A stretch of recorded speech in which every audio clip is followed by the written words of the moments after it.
Тя е първата българска киноактриса, минала по червения килим в Кан в една 1957 година, за да представи българския филм "Земя". Господи, тя, усмихната, млада, талантлива, романтична, минава по този килим в българска автентична народна носия и публиката остава очарована, изненадана, а тя ги дарява с най-лъчезарната си усмивка. Чия беше идеята, Гинка Станчева? Идеята беше на Захари Жандов, най-големия български режисьор, кинорежисьор. Разбира се, и на мене. А ти осъзнаваш ли, че твоята усмивка е едно от най-силните ти оръжия?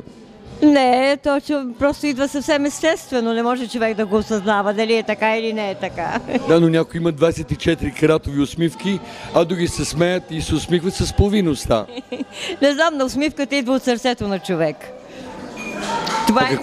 Какво изразява твоята усмивка? Изразява любов, любов към всички хора, любов към света, любов към живота.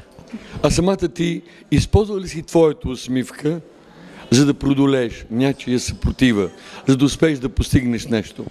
Да, използвала съм в много такива моменти тъжни, които не са много така приятни за околните, но човек не трябва да носи скръб, а трябва да носи радост на хората. Ти, която си играла 35 години в Младежкия театър и си оставала толкова трайна следа, че като се каже Младежки театър се разбира Гинка Станчева, коя от тези роли ти е най-неповторима? Ами не мога да кажа коя ми, защото всичките си ги обичам по някакъв начин, но може би една от най-така хубавите, това е в пиесата "Дун Домаро", където я играеха Лаура, и в "Ромео и Жулиет". Тази година... Положности. Едната е куртизанка, а другата е съвсем едно чисто младо. Ти си успяла това да го реализираш пълноценно. Но тази година, отбелязвайки 80 години, ти получи и отличието на златната Афродита, на синонима на любовта и лудост. Как прие тази награда? Много скъпа, може би една от най-хубавите, от най-искрените, от най-сърдечните, от най-емоционалните награди. Оставам ти много странна задача. Затвори уста и се опитай твоето лице да премине в най-лъчезарното 24-каратово излъчване. Не затвори уста. Сериозна. Много ми е трудно. Не, ти ще го направиш и леко се усмихваш, за да усетиме слънцето в очите и усмивката. Много ми е трудно да бъда. Не ти е трудно.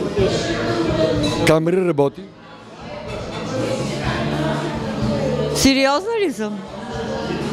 Сериозно. А сега да бъда усмихната.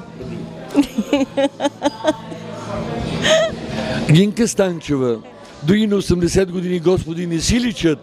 Тя продължава да бъде романтичното лице на българското кино. Тази тайна следа, без която не можем ние българите. И ще си я носим от векове на векове. И зато я целувам страшно и сърдечно. При това допълвам, че тя е първата и единствена есмералда на българска сцена.